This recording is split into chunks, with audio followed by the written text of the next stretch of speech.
J'espère aussi que vous souffrez pas trop actuellement de la chaleur, tout ça. Alors, juste avant de lancer cette vidéo, normalement, au total, oui, en espérant qu'il n'y ait pas trop de coupures aussi de ma part, voilà, parce que on ne fait pas de commentaires là-dessus, hein, j'ai envie de te dire. Il y a une invitation, c'est génial. Et donc du coup, j'espère que cette vidéo sera en entière et que ça vous plaira, etc. Quoi. Et sur ce, c'est parti. Allez.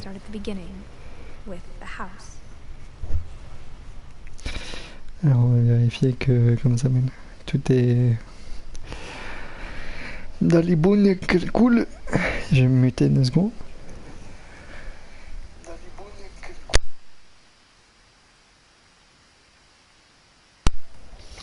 Ouais, non, je crois pas qu'il y ait trop de problèmes pour l'instant. Alors, du coup, c'est parti.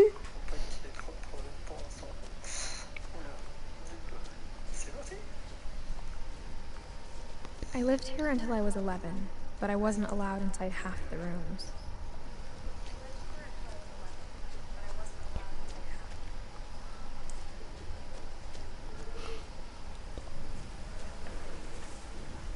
Inside the mailbox were bills from 7 years ago, marked urgent, open immediately.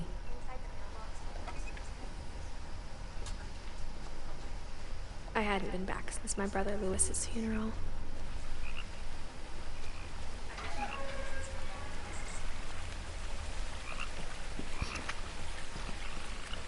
In her will, my mother left me a key, but didn't tell me what it unlocked. Maybe she thought I'd know, or she thought that the mystery would be enough to bring me back.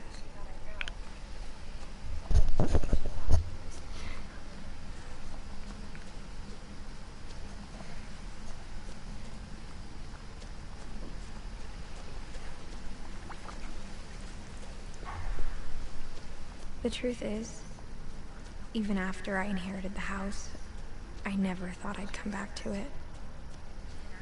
But now I had questions about my family that only the house knew the answers to. The woods around the house have always been uncomfortably silent. As if they're about to say something, but never do.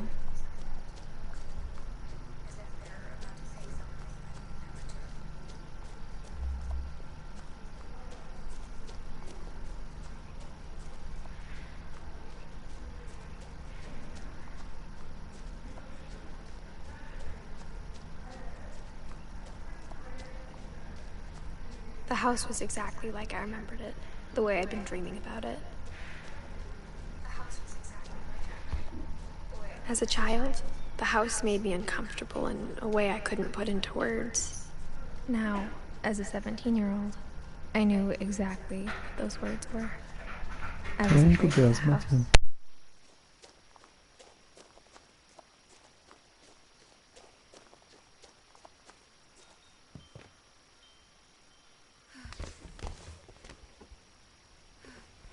Crawling through the doggy door used to be a lot easier when I was 11.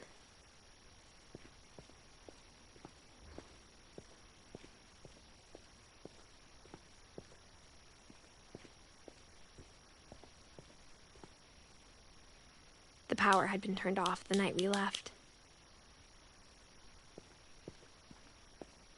For the first time in years, I felt like I was home.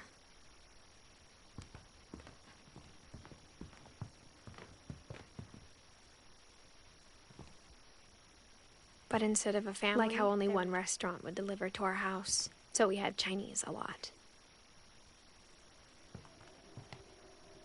Or how after Lewis started working at the cannery, we all got sick of eating salmon. Except our cat, Molly.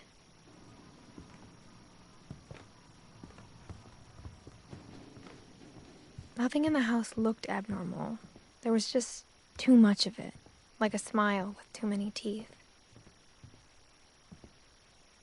My mom wasn't much of an optimist, but she never stopped believing that my brother Milton was alive.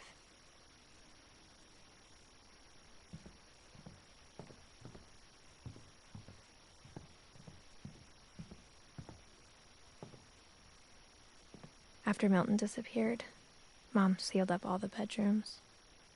Then Edie retaliated and drilled peepholes.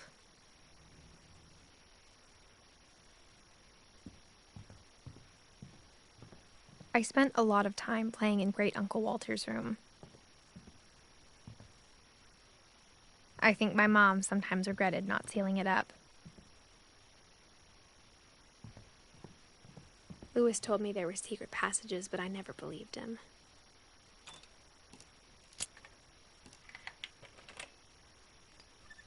Turns out, my mom was really good at keeping secrets. Now it was time to find out what my mom had been afraid of.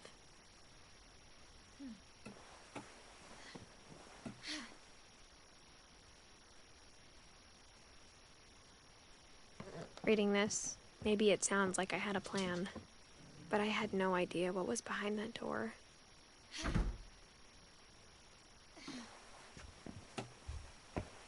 Just like I had no idea where all this was gonna lead.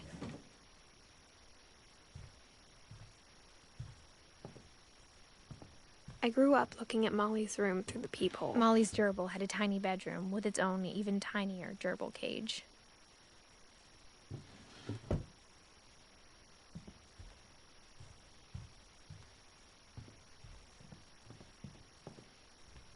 I got the sense Edie had spent a lot of time here, before my mom sealed the doors.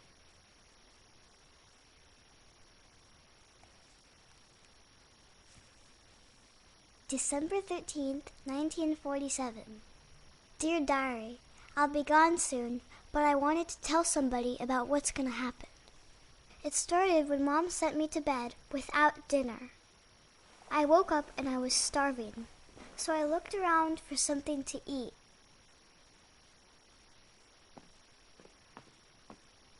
The gerbil food was dry, but I didn't mind it.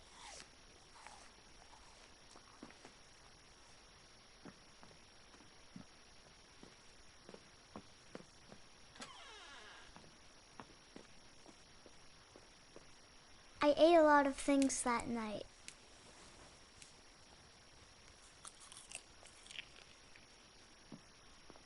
I kept eating and eating.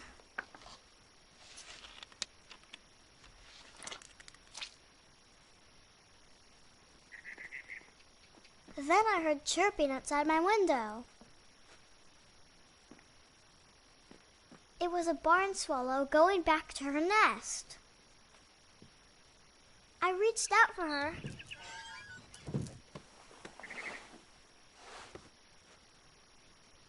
And suddenly, I was a cat.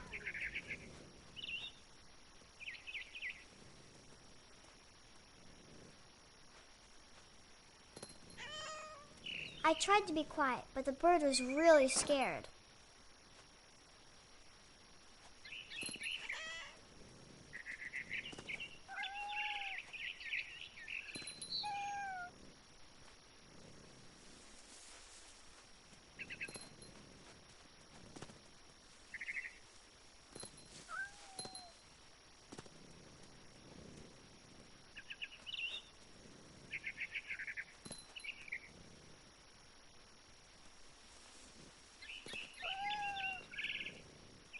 I jumped and I almost got her.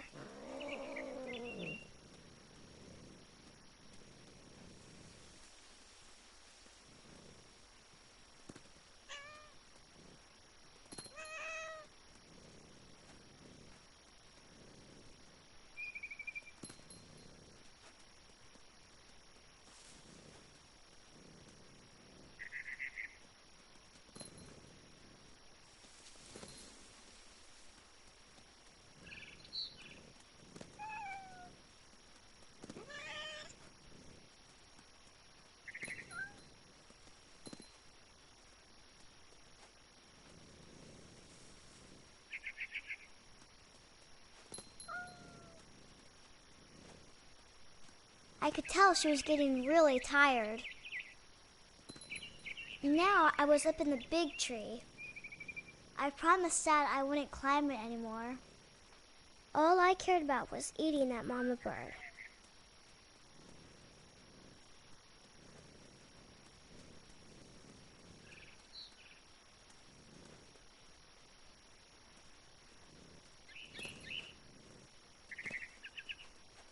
I gobbled her up.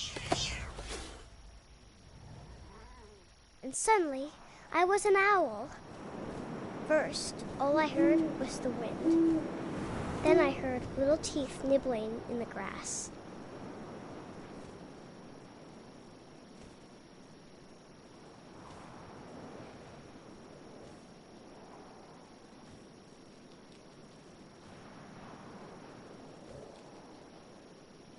Rabbits.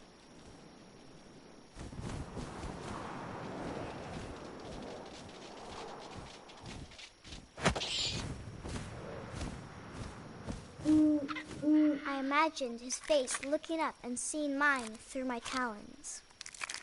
I swallowed him up, and I didn't chew one bit. Then I flew off to find something bigger.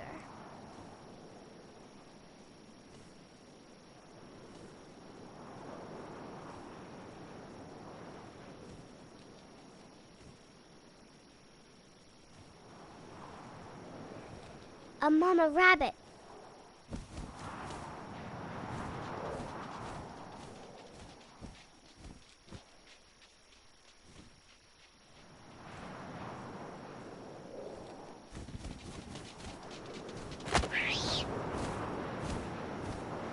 She was almost too big to carry. I started choking, but I couldn't stop eating. And suddenly, I was a shark.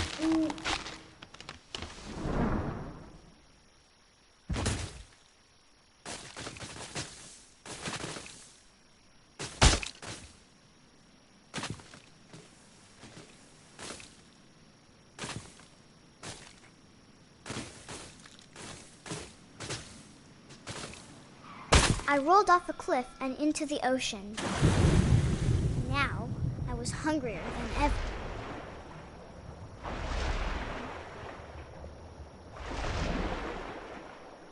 I wanted fat, juicy seals.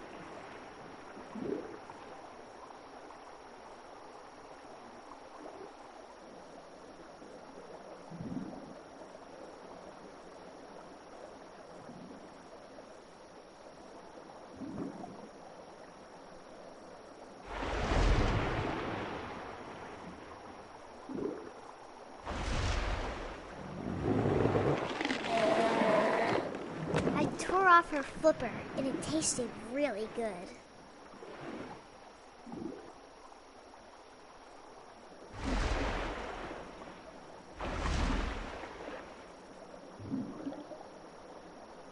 I grabbed on tight. When I was so hungry, I jumped out of the water. When I opened my eyes, everything had changed.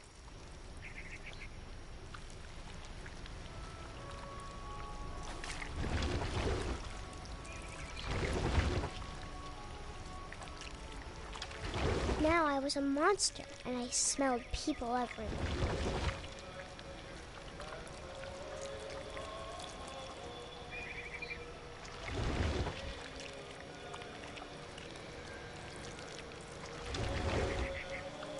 I was big, but I moved real quiet.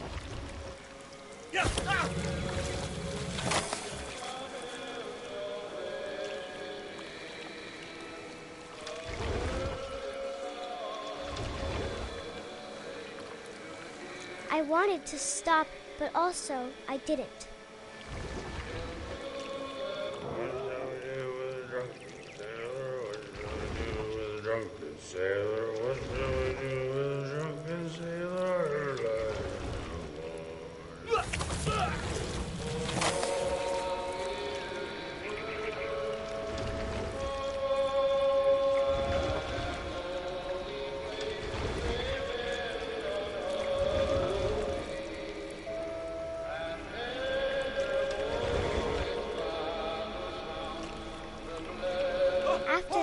Passenger, I was still hungry, and across the water I smelled something new, something I had to have, so I swam towards it.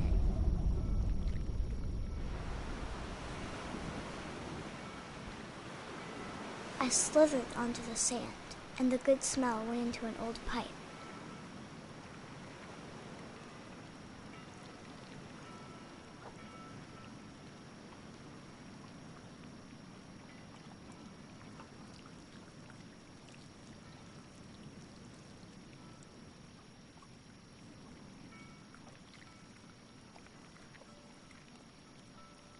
I got closer and closer.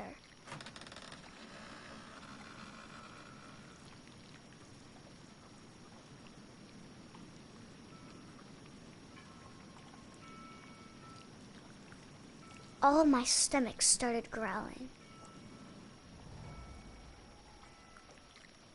And suddenly, I was me again. I held my breath for a long time, but I couldn't hear anything. I think it's waiting for me to fall asleep. But it's not going to wait much longer. It needs to feed, and we both know I will be delicious.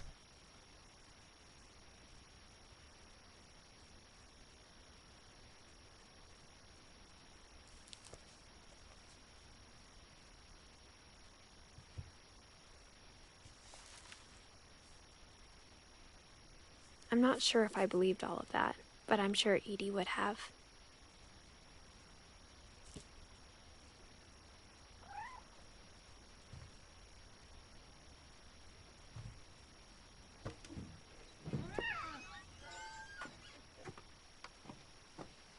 This will be obvious later, but my mom never told me any of these stories. Edie would have, but Mom didn't like bringing up the past. Though, when we adopted a stray kitten, she was the one who named it Molly. I spent a lot of time in Great-Grandma Edie's room. We got along, and it was a good place to hide from my mom.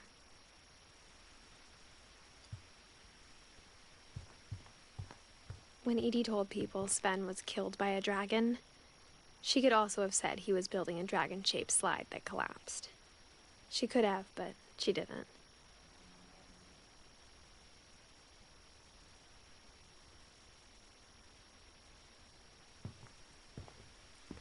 One summer, they evacuated the island, but Edie refused to go. For a few weeks, she was a celebrity. I hadn't thought of myself as Edith Jr. for a long, long time. Edie gave a big interview about a mole man living under the Finch house. My mom was furious.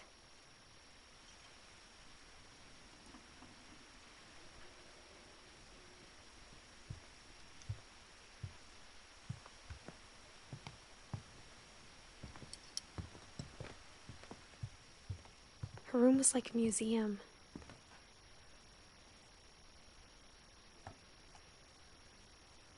For 500 years, the Finches have been famous throughout Norway for their fortune and misfortune.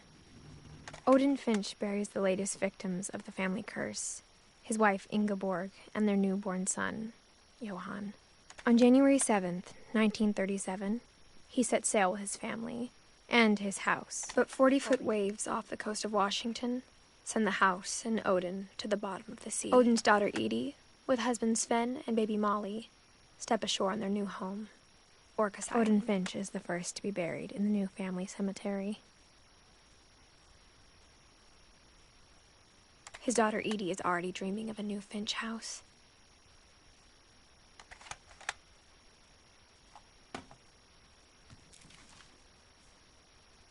Whatever's wrong with this family, it goes back a long ways.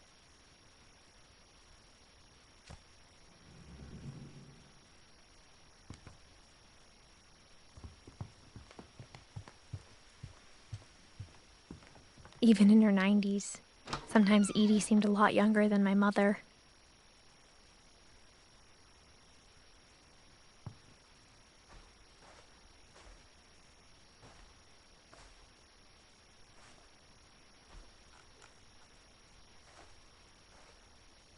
The only trace Grandpa Sam's first wife Kay left on the house was the pink bathroom.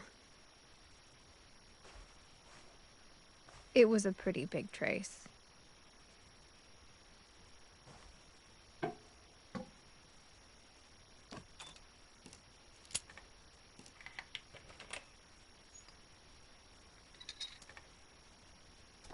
There's a secret in this bathroom.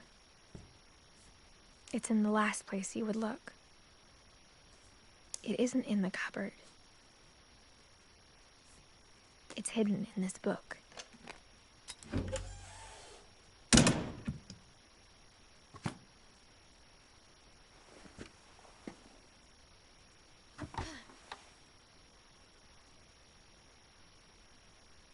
Sven gave Sam an old camera he'd refurbished. He never put it down.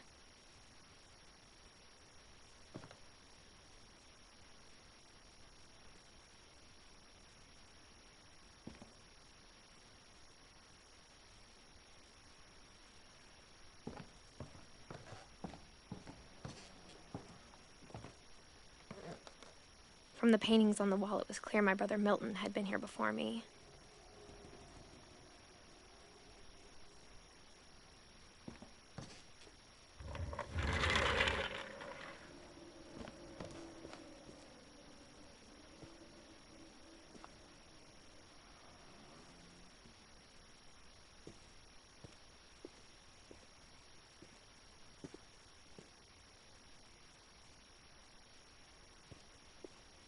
I knew Grandpa Sam had a twin, and that he never talked about him.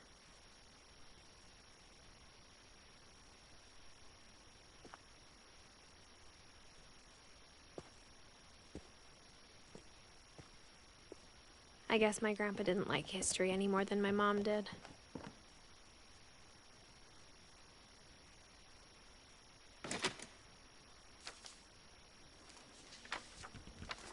How I Want to Remember My Brother by Sam Finch. The thing I remember is that when he made up his mind, that was it. My brother said he'd die before he ate another mushroom, and he did. At Barbara's funeral, we swore we'd never be afraid again, and he wasn't. I think Calvin always wanted to fly.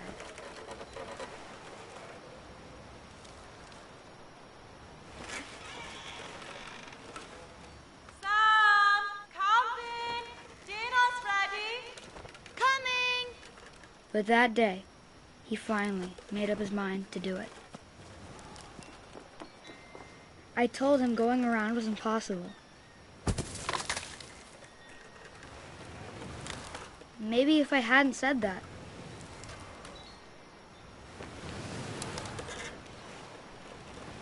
Calvin! I'm not gonna tell you again! Maybe if the wind hadn't picked up. Then maybe he'd still be here. But I doubt it. I think he'd already made up his mind. That's what I want to remember about my brother.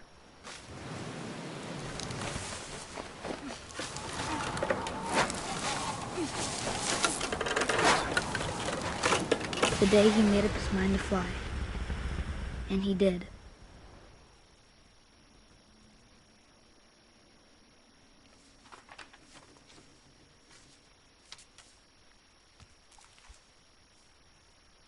Calvin's story felt strangely familiar.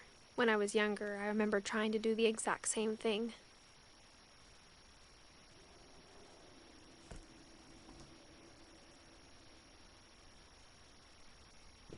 After the funeral, Edie roped off Calvin's half of the room.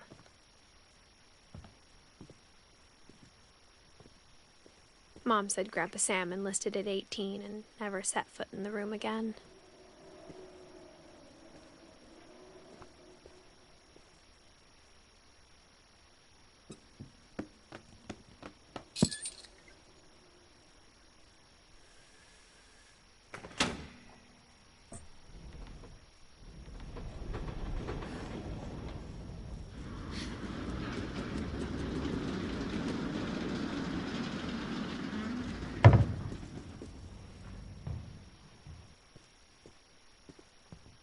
The passages were a pretty tight fit. They'd obviously been built for smaller hands and bellies.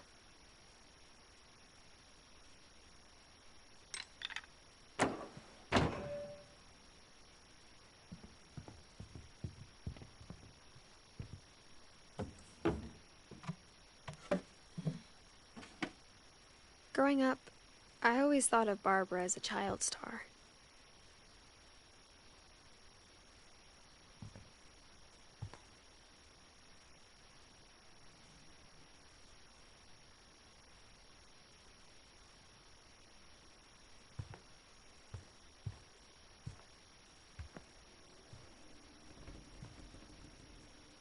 I never thought about how hard it must have been for her afterwards.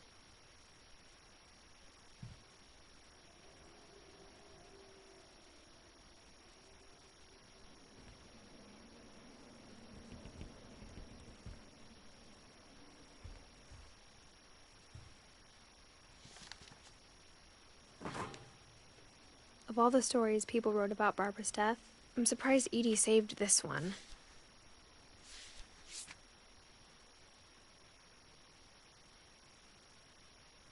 Old Jack here with another ghastly tale inspired by America's most unfortunate family. I'm calling it The Surprise Ending of Barbara Finch. As a child star, Barbara was famous for her scream. Now at 16, she was all washed up. A has-been. But in a lucky break, she'd been asked to perform her signature scream at a local convention for monster movie fans. It was just the boost her career needed. Unfortunately, her scream hadn't aged well. Getting better. I think you just need the right motivation. Her biggest fan and current boyfriend, Rick, was about to demonstrate when... Now that was a great scream. It was Barbara's father, Sven. He'd slipped into a table saw and had to be rushed to the emergency room. So Barbara got stuck babysitting her youngest brother, Walter. Her convention comeback was cancelled. Okay, I'm hearing frustration, but I'm not hearing terror. What if I tried... A gang of hoodlums in Halloween masks have been terrorizing Orcas Island tonight. Police are urging residents to... That came from the basement. You're right! Also, I loved your delivery on that. Why is your basement door locked? Because my dad likes making puzzles and secret passages. There's a key hidden in the music box. The secret is to keep winding and winding until finally the key pops out. Thanks, babe. I'll be back in a sec. 20 minutes later, Rick hadn't returned. So Barbara went to look for him, right on cue. She reached for the music box.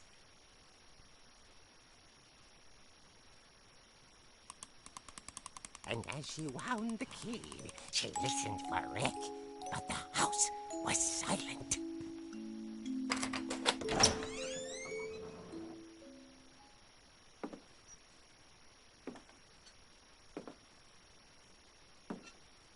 She found Rick's crutch and imagined the worst.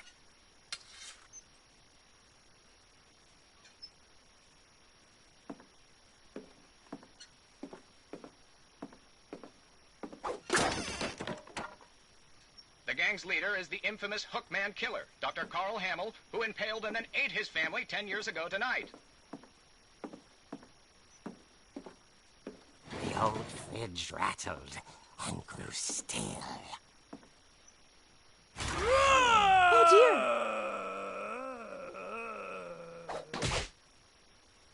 Oh! Rick? Barb, relax. I was just trying to scare you to help you find your scream. Well, I'm not scared, Rick. I'm furious. Then act furious. All I'm getting from you now is that you're hurt and confused and you're... She threw him out, but she kept a little something to remember him by. Barb, have you seen my other crutch? And she was still holding it when she fell asleep watching the late picture show.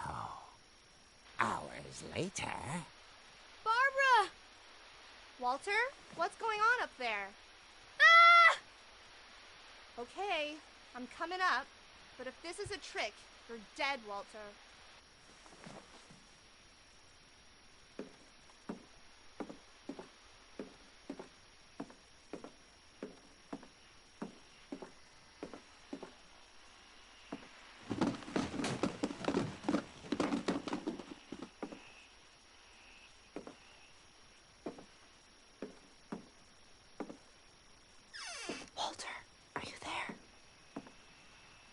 Walter had vanished, but his bedside radio was still on. Orcas Island police describe the man as 6 feet tall, with a steel hook for a hand. Residents are urged to lock all doors and windows and notify the police of any suspicious activity. Barbara turned, saw the hook man, and was speechless. He was quite smashing.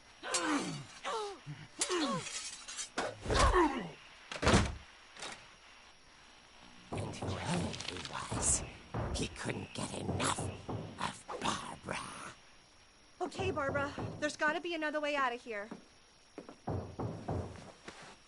That night, she played her part beautifully.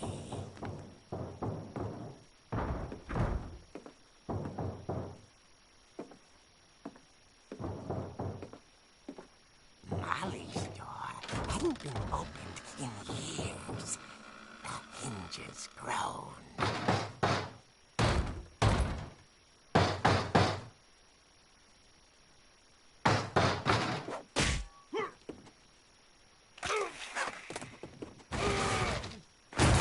He wasn't moving, but she sensed the story might not be over yet.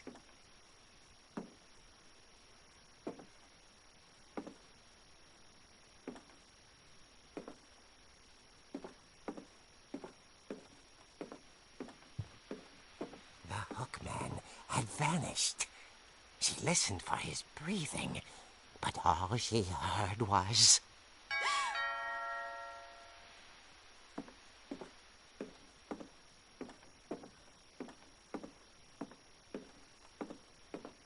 At the door, she heard whispering.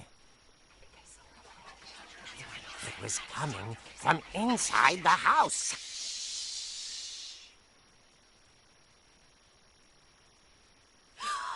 Oh, dear.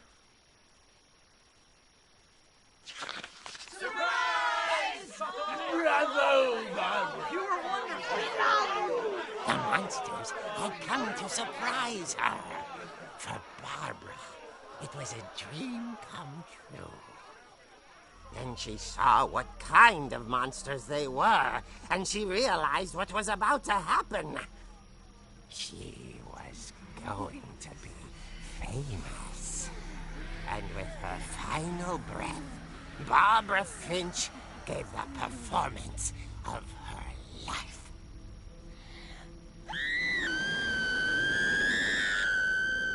I wasn't there myself, but I hear Barbara was magnificent. Poor girl. She had a taste for stardom. But unfortunately, so did her fans. Of course, the police blamed it all on poor Rick, who disappeared the same night. And little Walter? Hiding under his bed the whole time. He took it all pretty hard, but that's another story. As for Barbara, tucked inside the music box is all they ever found of her. Her ear. Now that's what I call a real eerie tale.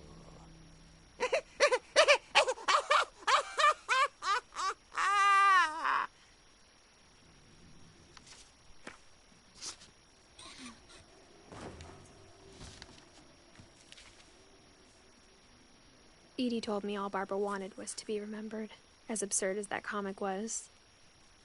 Maybe what Edie saw was a happy ending.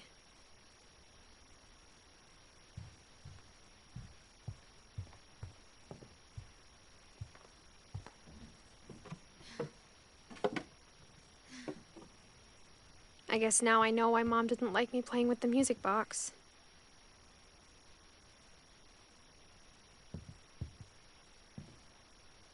Edie's father, Odin, built the original house.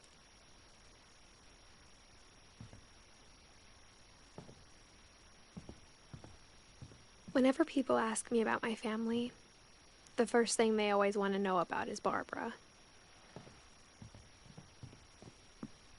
Mom must have locked the third floor stairs on the night we left.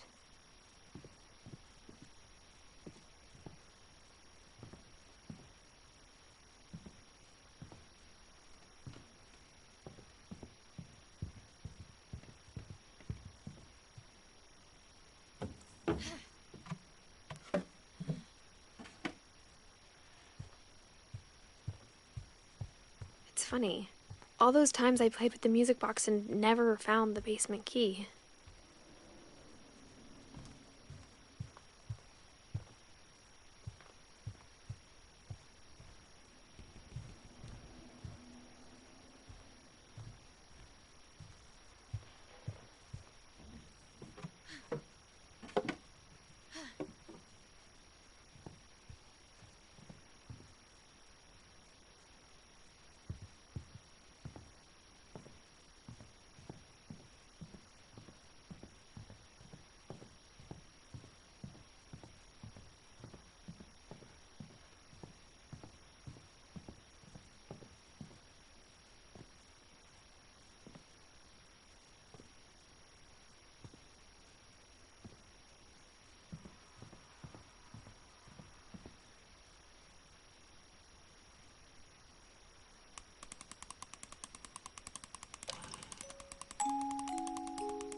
Mom said the basement was off limits, unless I wanted another tetanus shot.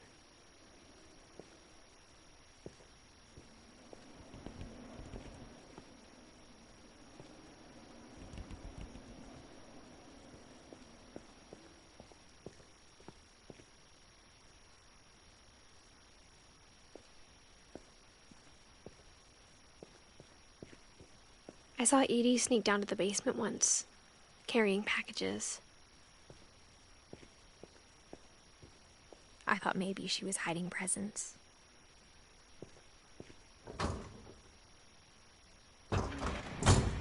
It turned out she was hiding a lot more than that.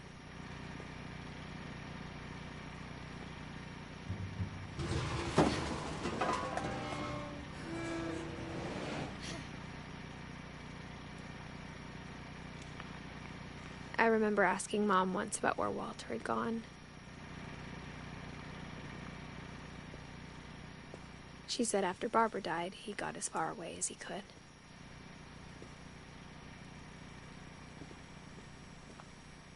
If there's a pattern in all these stories, I think it's that none of us has gotten very far.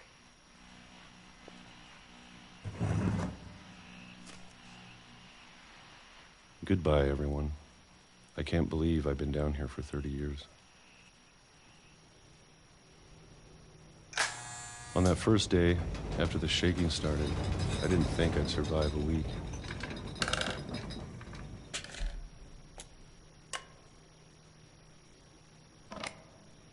But after a few days, I settled into a routine. That's what kept me sane. Having a schedule, living for today. I always expected to be dead tomorrow. But if you wait long enough, you get used to anything.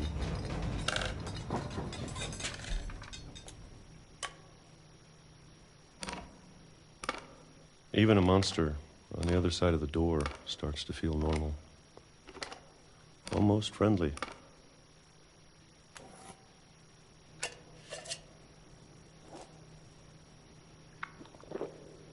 And then one day, everything just stopped. Whatever that thing was, it was gone. Maybe it got tired of waiting. Or maybe I just got tired of being afraid.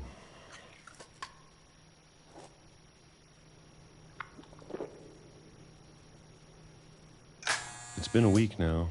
The longest in 30 years. I'm done waiting. I have to leave. Well, I still can.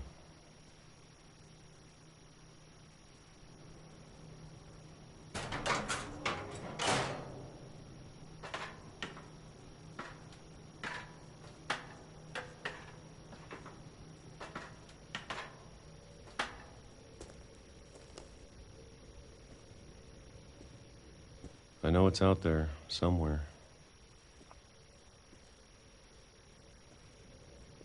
Whatever killed Barbara and Molly and Calvin. Maybe this is all a mistake. But I need to stop living the same day, even if it kills me.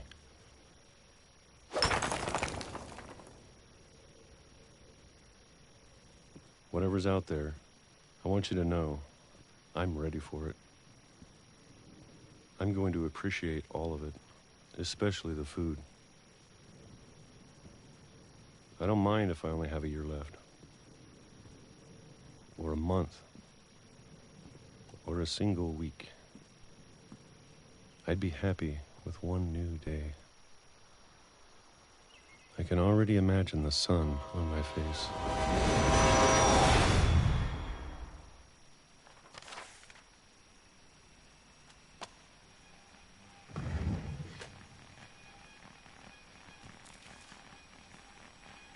Walter died when I was 6. I can't believe my mom never told me he was down here.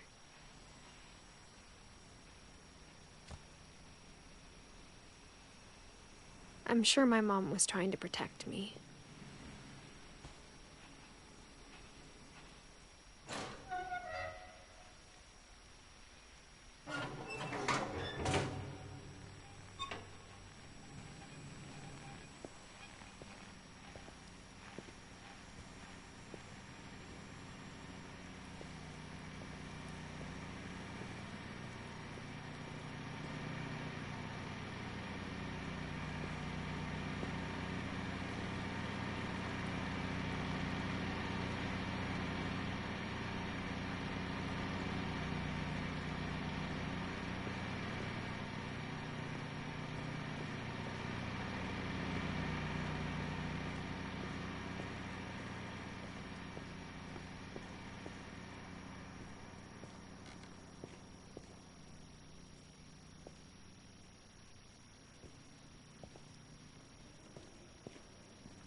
Maybe she was afraid I'd end up like Walter. But if she never told me about an uncle under the house, I can only imagine what else she was hiding. I don't want to make the same mistakes she made.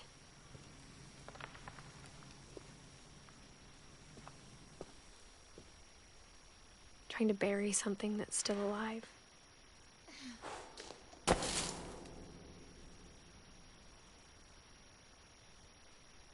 Now that there's only one of us left, or maybe two, I thought it was time I heard the stories for myself and found out what happened to everyone else. But now I'm worried the stories themselves might be the problem. Maybe we believed so much in a family curse, we made it real.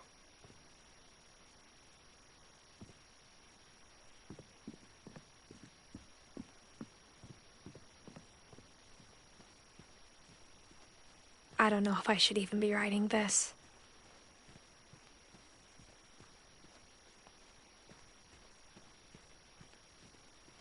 Maybe it'd be better if all this just died with me.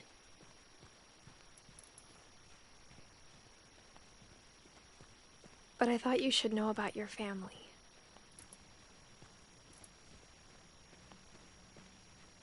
And the history you're a part of.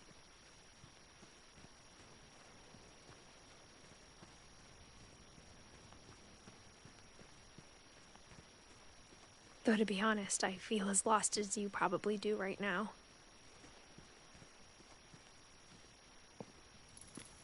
I think the people in these stories believed them, for what that's worth.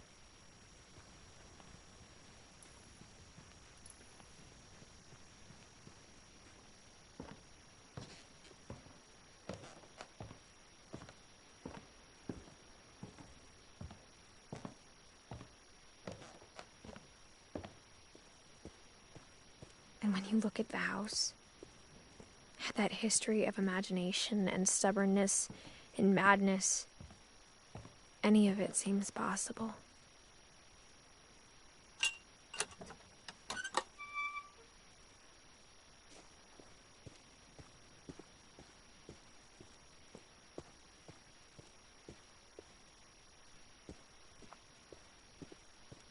I think we've been surrounded by death for so long, we've just gotten used to it.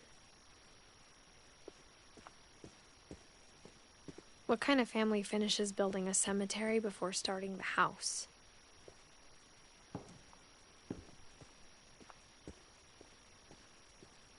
It's embarrassing for me to admit this, but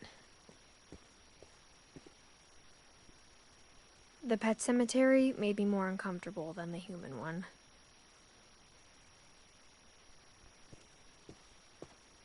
Three of the gerbils were mine, and 2 had been my fault.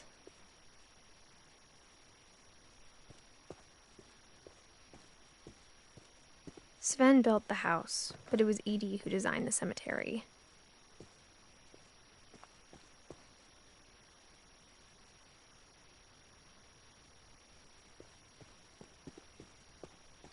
I'm sure Odin's monument had been Edith's idea. My mom was always trying to move on, but for Edith, the past never went away.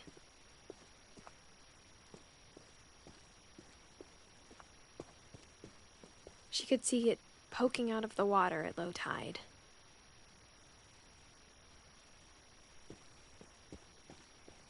Edie's side was always easier for me to understand. But the older I get, the more I can see where my mom was coming from.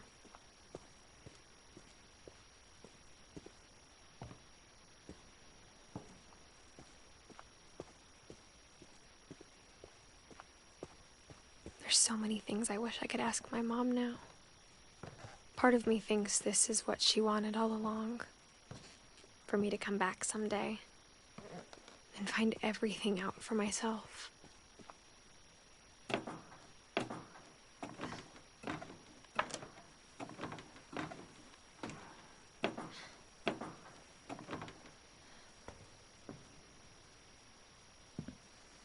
But looking back on it now,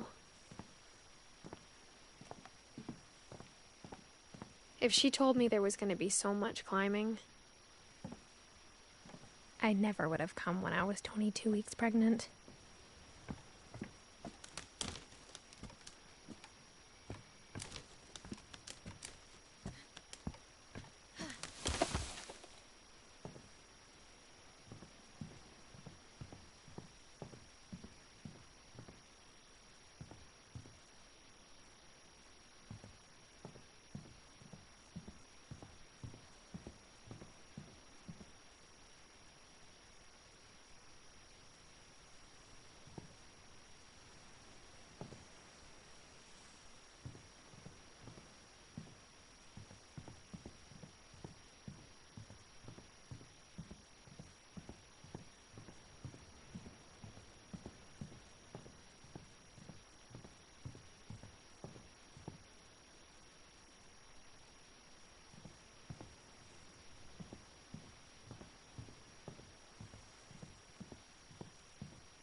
I never met Grandpa Sam, but I think he and my mom had a lot in common.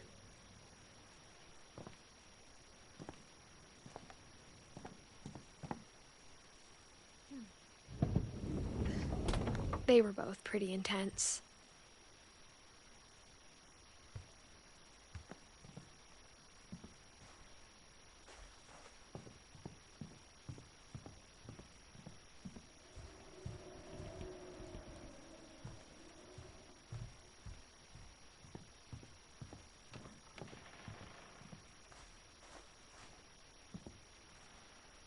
Sam spent his life shooting photos, but Mom said he got nervous being in front of the camera. I guess we're all afraid of something.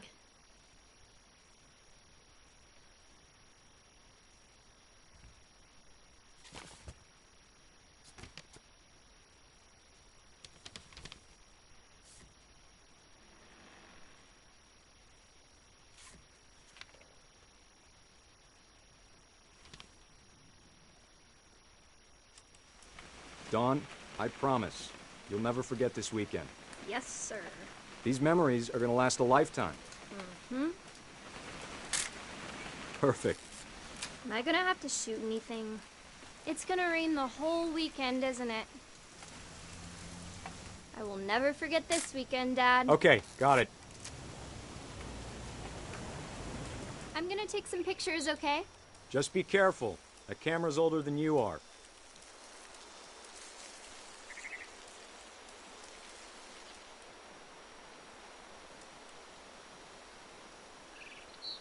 You're right, Dad. It's starting to clear up.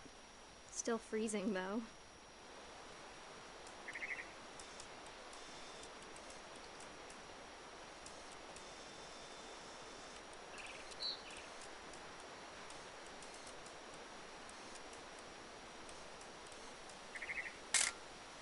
Aw.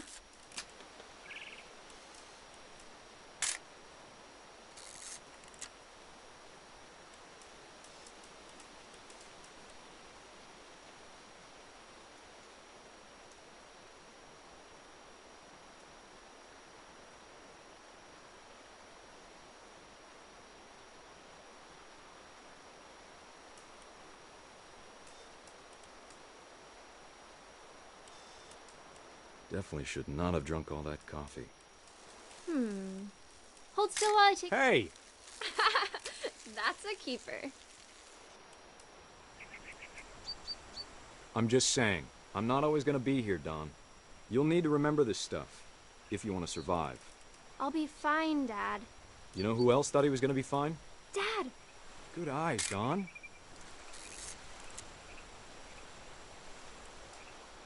Before you take the shot, let me get a picture of you.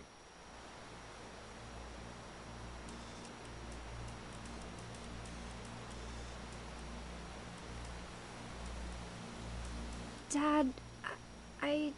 Just breathe. Let me get behind you. Do I have to do this? Dawn, you don't have to do anything. But if you want to survive, you'll need to be strong. Great shot, Dawn!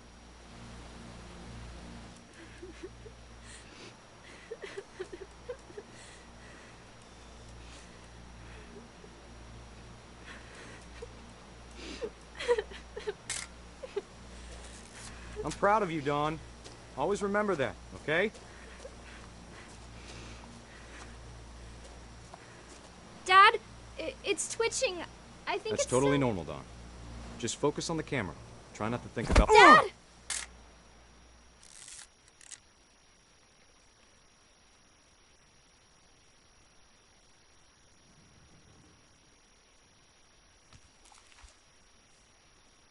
Of all these stories, that's the one I wish most that my mom had told me.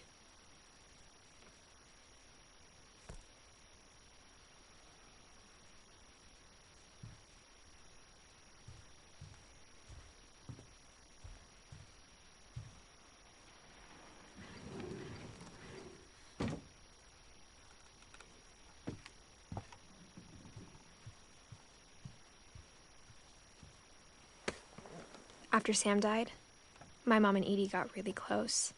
They'd both lost a lot.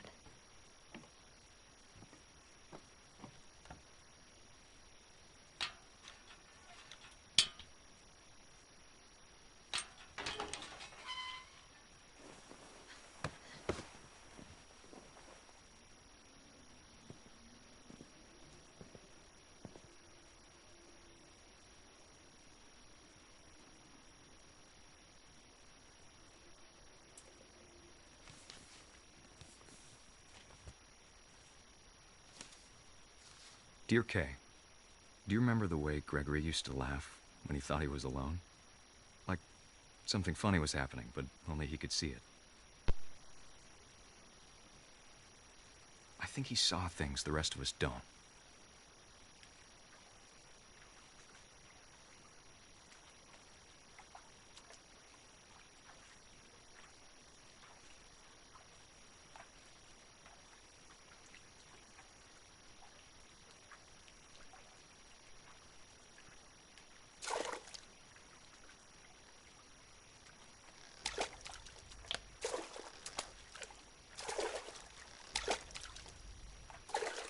Bath time's over, Gregory. It's time to...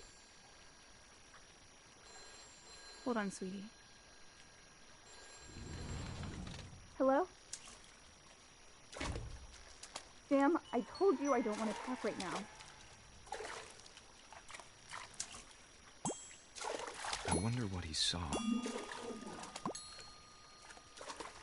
What his world was like.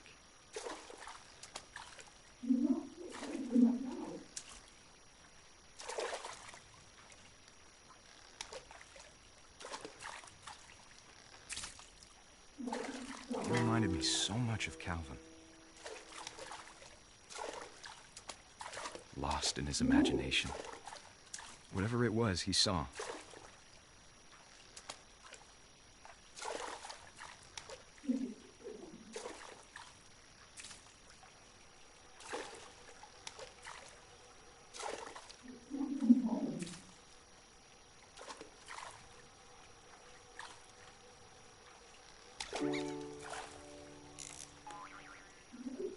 It sure made him happy.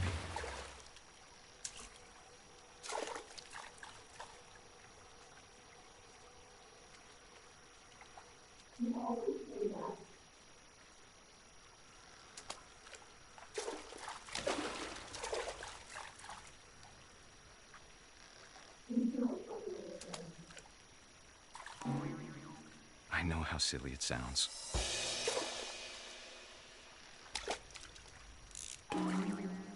That I worried about a baby being too happy. But I could feel him slipping away. Sorry about that, Gregory. I know you did everything you could. Maybe if I hadn't called that night. Damn it. Hold on, I wish he could have told us about the world he saw.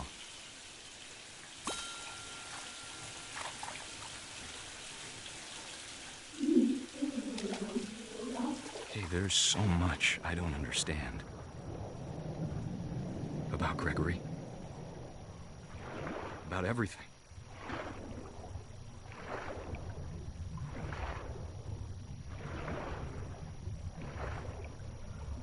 But I know what happened wasn't your fault.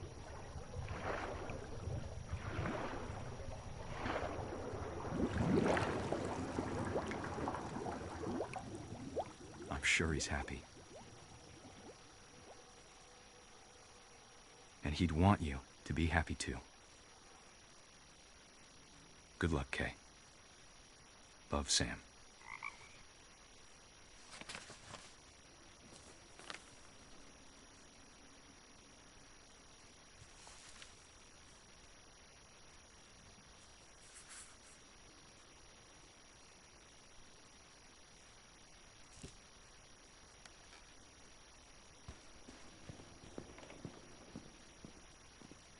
I can't imagine my mom ever writing poetry, and yet...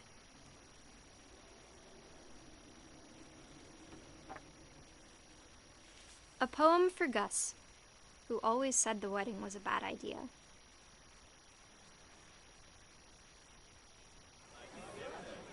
Our father never hit us kids, at least not very hard, before the day my brother said with teenage disregard that he'd be dead before he'd see a wedding in our yard.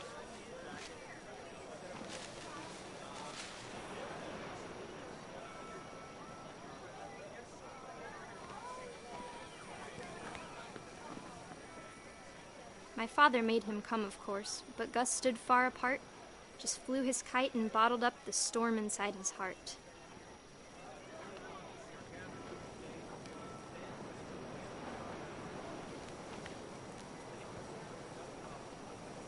I tried to talk him out of it, but though he'd never met her, "We don't need a stepmom," were the words that I remember. Down to husband and wife. You may kiss the bride.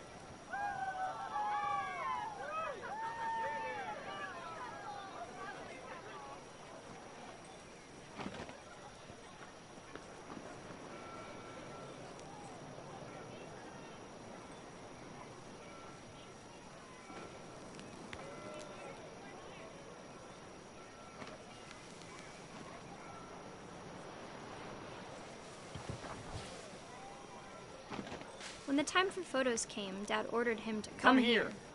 But Gus declined and as a sign held up his middle finger.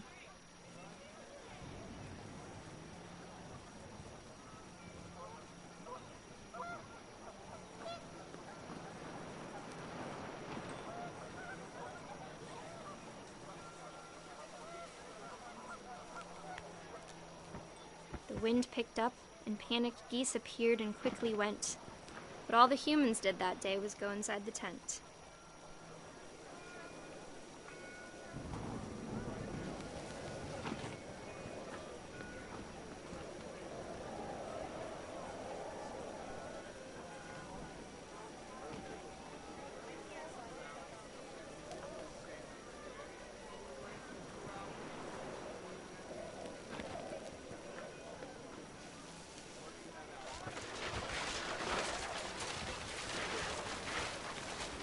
The rain came down in buckets then, but no one seemed afraid that nature might destroy the tent our dad had crudely made.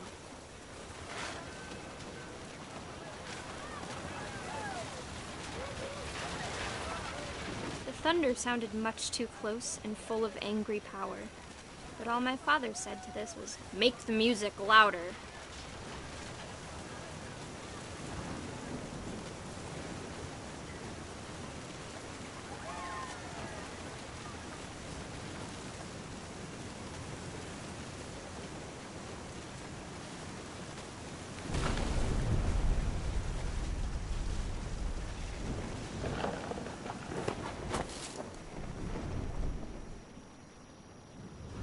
I wish that I could truly say I thought about you on that day. Out there on the beach alone, just you, the wind, the sea and foam. But I didn't, until we found you.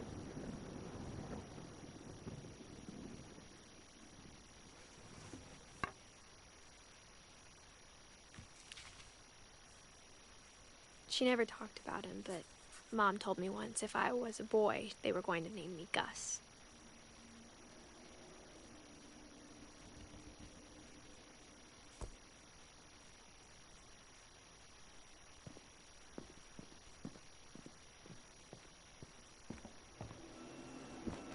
My mom moved up to the loft after her brothers died. At the time, it was as far away as she could get.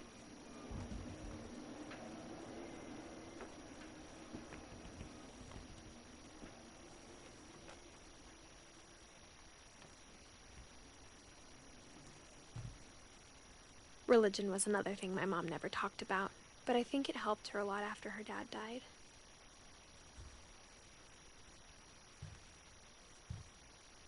She spent a summer building houses in Calcutta, where she met my dad, Sanjay.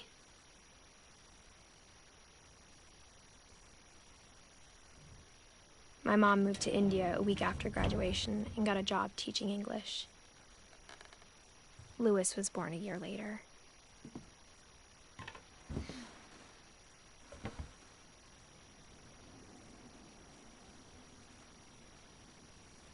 When my dad died, I don't think Mom knew where else to go. I'm sure Edie was happy to have her back.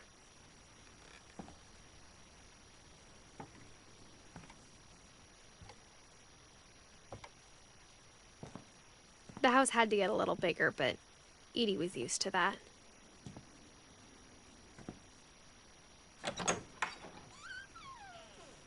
And for a while, things were good. Almost normal. but it didn't last.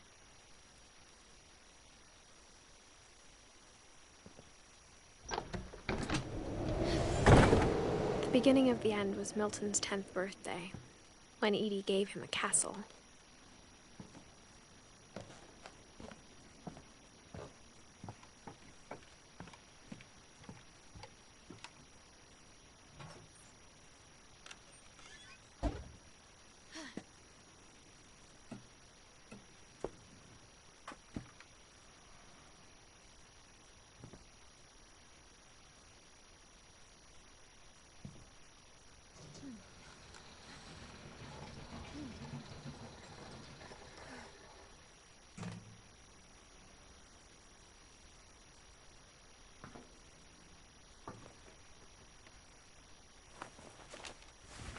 Milton Finch in The Magic Paintbrush.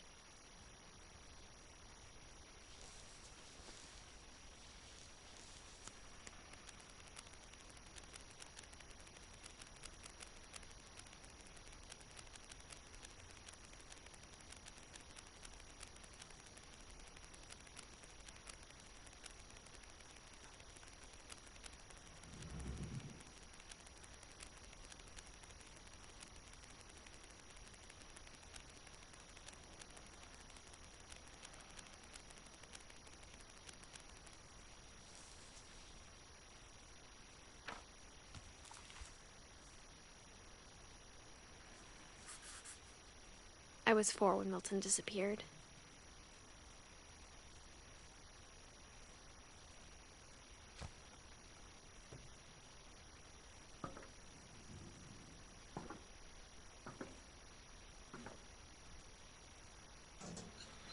Mom spent months searching for my brother. Then she sealed the doors.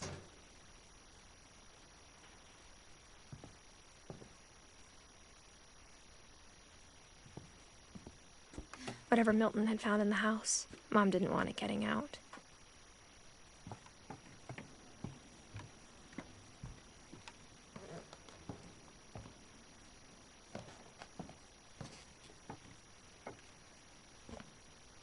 Mom definitely blamed Edie, but I think Louis blamed himself. After he graduated, he just spent more and more time in his room, until Mom got him a job at the cannery.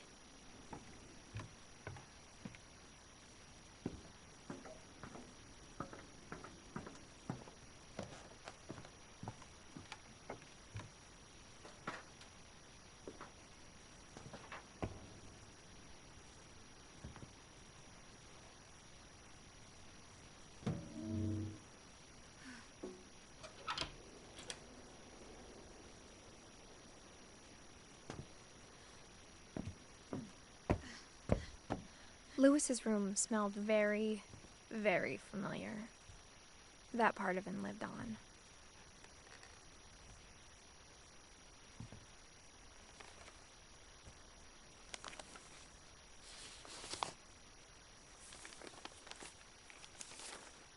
Dear Mrs. Finch, as Louis's psychiatrist, I can understand your desire for an explanation.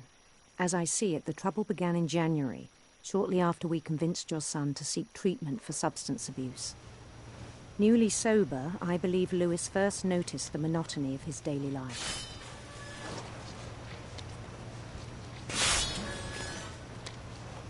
He kept working at the cannery, but he withdrew part of himself. In our sessions, I saw the same behavior.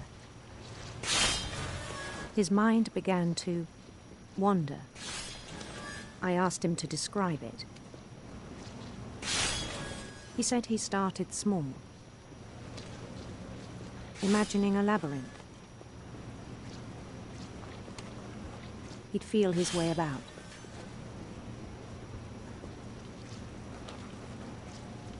Then something moved. Bats and toads.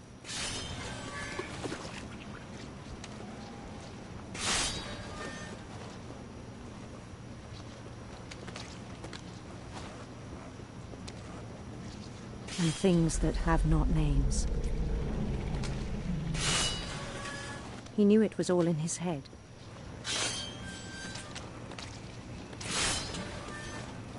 But he took it very seriously.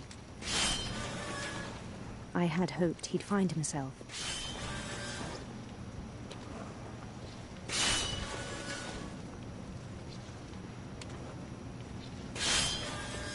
But he found something more. I worried about him then. Daydreaming at the cannery. I spoke with his boss. But he said Lewis had become a model employee. Methodical, tireless, focused. Like a whole new Lewis. So I let him go on.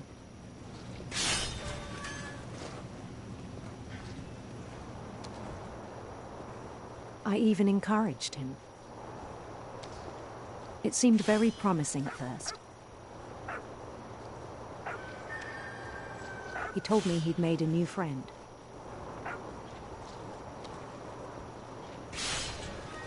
On the edge of a city he named Lewis Topia. He built the city up slowly, brick by brick. Then he made musicians.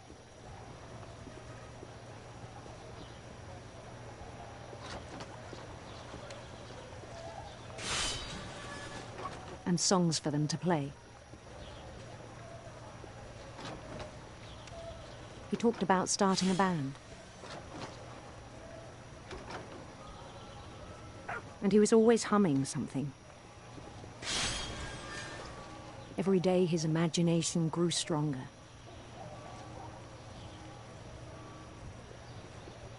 He no longer spoke at the cannery. But his chopping was as reliable as ever. Then one day it struck him that all the cheering crowds, even the stones under his feet,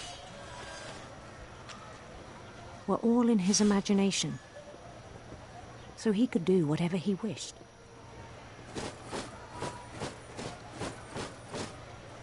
He held an election for mayor, and he won. They begged him to stay, but his mind was already wandering. It became a game for him.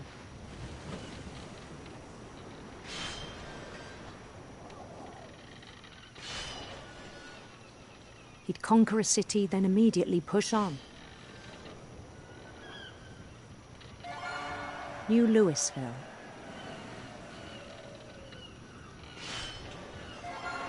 St. Louis. He started drifting away from our reality.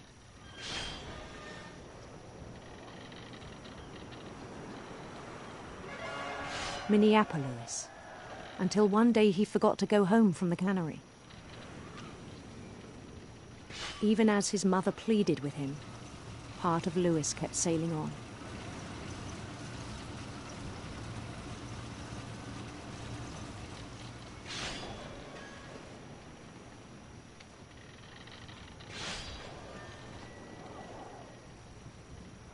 In Lewisburg, he heard rumors of a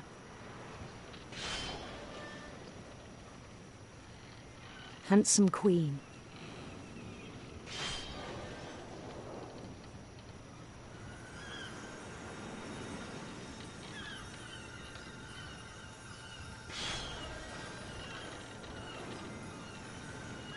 The queen was on her own quest for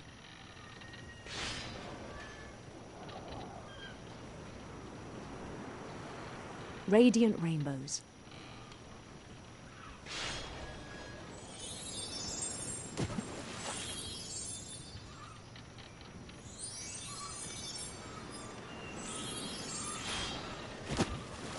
He followed the sound of her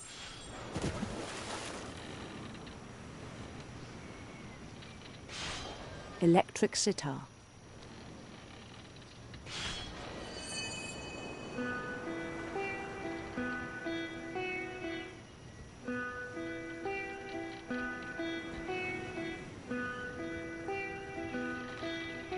His chase led him to a golden palace east of the sun and west of the moon.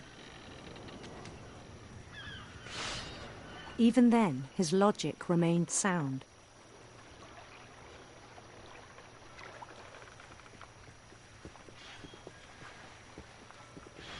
He knew the world was all in his imagination.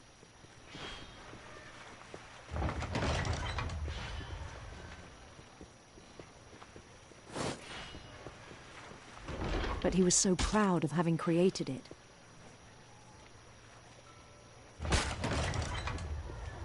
In his own eyes, he'd become something greater than a king.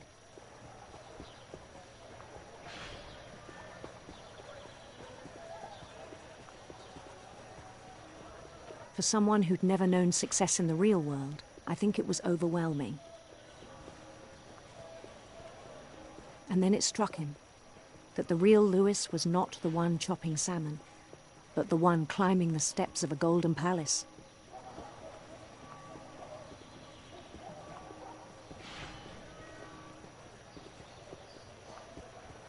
My imagination is as real as my body, he told me. It was hard to argue with him.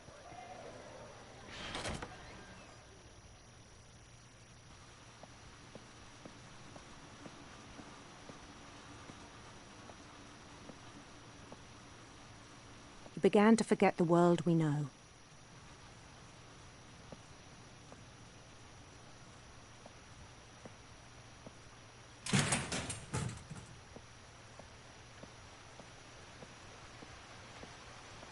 I think it pained him to remember Lewis, the cannery worker.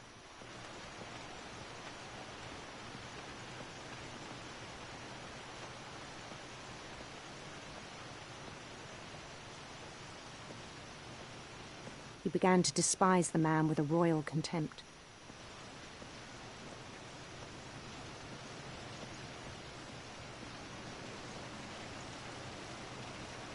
I still thought I could save him.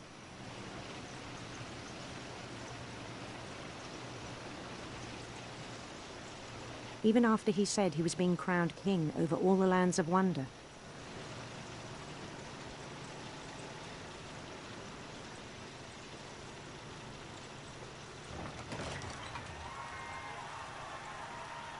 The palace would be packed with his companions.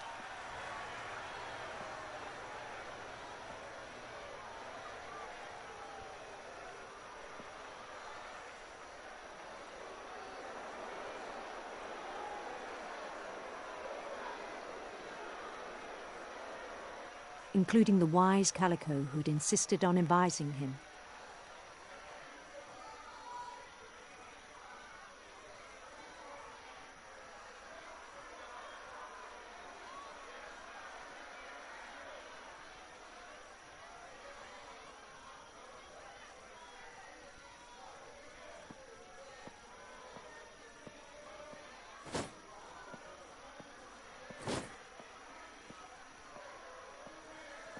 His queen waited, holding his crown.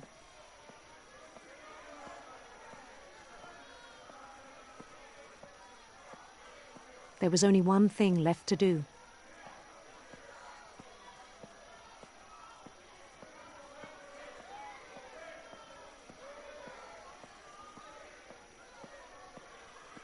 Bend down his head.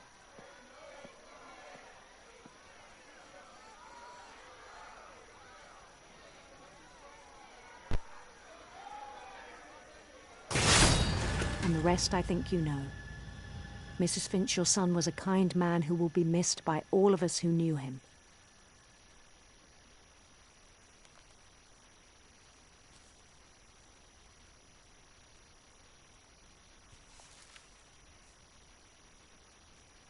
My brother was really cool. I wish you could have met him.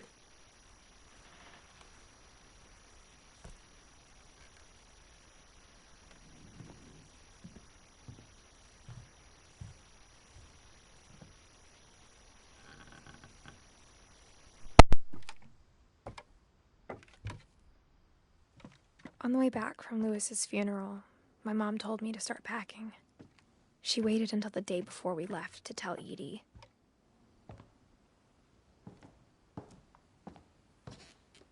I'm not sure if she wanted to make it easier or harder.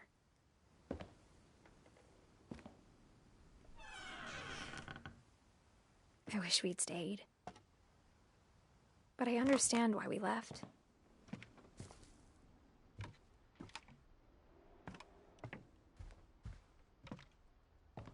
My mom ended up leaving everything behind. What happened that night had been coming for a long time. Maybe it should have come sooner.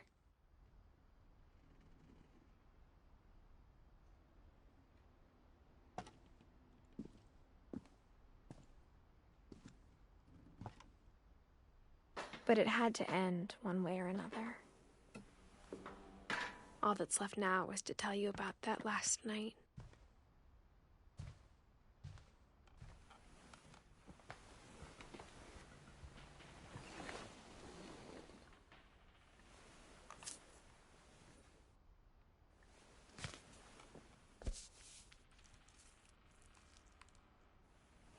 That whole last day, Edie just watched us pack and didn't say a word. Until supper, when she raised her glass and said, "To our final night together, and all our final nights apart." Grandma, you know what I said about alcohol. Some of your medications are very Edith, specific. I left a present for you in the hallway. Why don't you go open it? The grown-ups have to argue now. I'm sorry, you're right. We're all leaving tomorrow. Let's just enjoy our last... I'm not leaving. Edith, you're excused.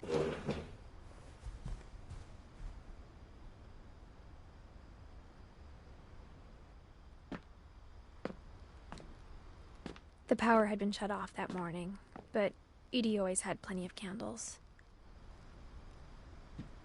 When my mom sealed the library, I don't think she knew about the other entrance. Or that Edie had a key to it.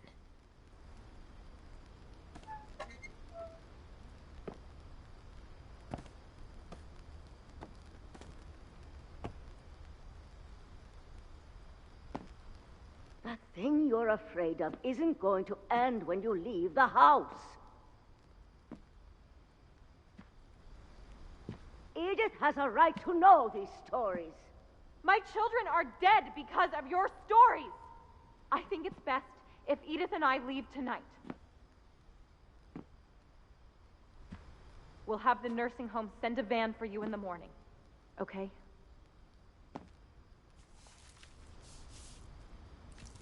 Dear Edith, there's so many stories I wish I could tell you, but there's only time for one. This is about what happened on the night you were born. That night, the tide went way, way out. It was the first and last time I ever saw the old house aground. There'd been an earthquake out in the middle of the ocean. They called it the lowest tide in 1,000 years. God, it smelled awful. You know, I've seen that house every day of my life.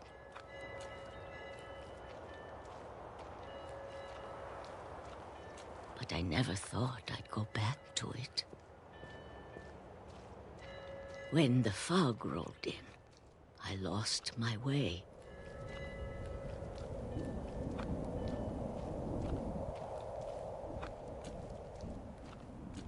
I got turned around.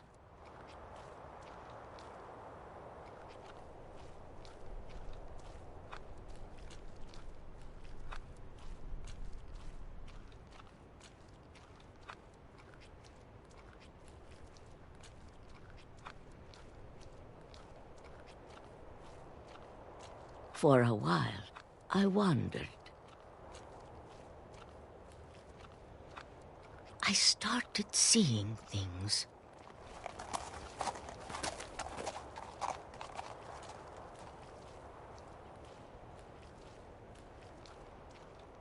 Things I'd forgotten had ever existed.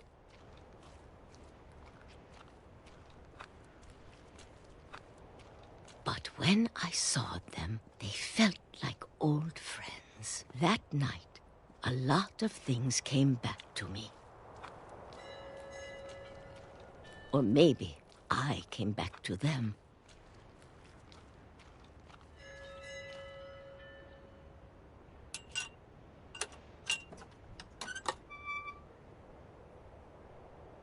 Things I can't explain, but that I need you to try and... Edith, what are you doing in here? It's mine. Edith! Mom, you're gonna rip it! Let go! I kicked and screamed, but Mom dragged me to the car. I never saw Great-Grandma Edie again. The next morning, the van came to pick her up, but she was already gone.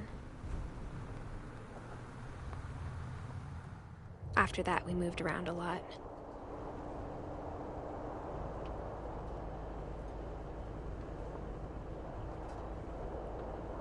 We both tried to make the best of it.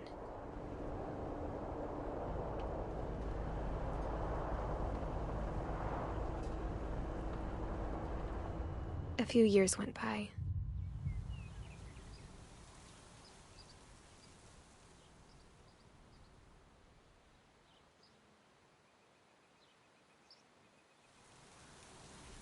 My mom didn't like to talk about it. But she started getting sick a lot. The rest happened pretty quickly. She got better for a while, and then she didn't.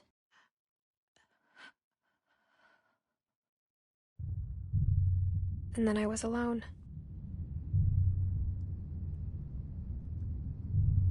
The last Finch left alive.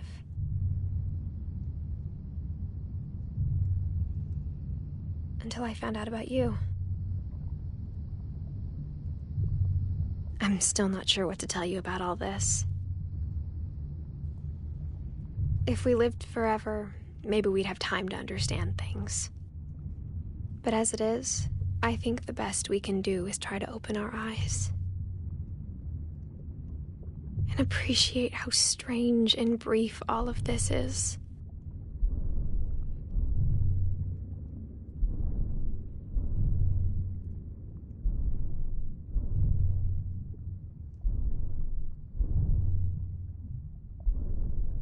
This journal was supposed to be for you.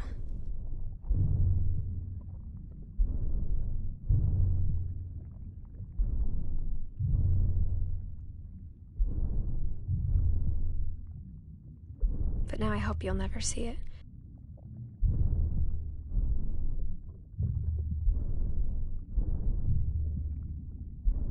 I just want to meet you.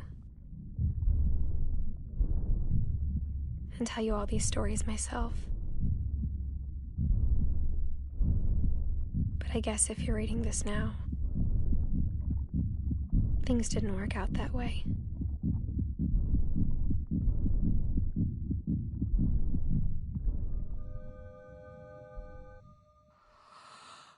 This is where your story begins. I'm sorry I won't be there to see it. It's a lot to ask, but I don't want you to be sad that I'm gone. I want you to be amazed that any of us ever had a chance to be here at all. Good luck.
Et voilà, bah, j'espère que cette vidéo vous aura plu. C'était Mama934 au servir. Ciao tout le monde, à la prochaine.